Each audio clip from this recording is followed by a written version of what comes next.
तो hello guys, तो देखिए यहाँ पे मेरा धान है। ये धान का बीचा है, अभी गिराए हैं। इसमें सिंचाई कर रहे, थोड़ा सा पानी डालना पड़ेगा, इससे धान जल्दी उगे और फूल भी जाए इसीलिए। और ये भी बगल में भी है धान का बीजा, धान का बीजा है, दूसरा बीजा है, वो भी गिरा दिया था बहुत पहले, इसीलिए उसका हो गया 1 महीना हो गया उसका। एक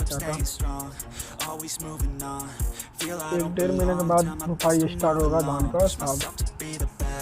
भादो आने वाला है ना, धान रोपनी आएगा।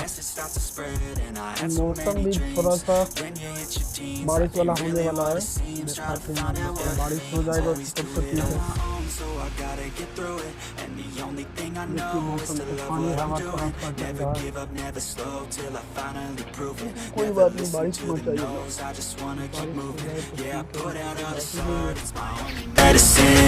Everything I do, I'm just being genuine. Yeah, I'm sick of being screwed, feel my own adrenaline. Yeah, I do just what I do, and I hope you let me in, yeah.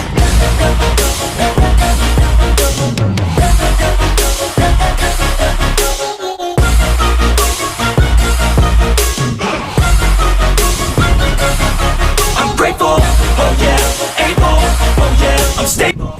लगता है थोड़ा सा बारिश हो रहा है, थोड़ा थोड़ा हुआ है, थोड़ा थोड़ा मिलते हैं दोस्तों लोग।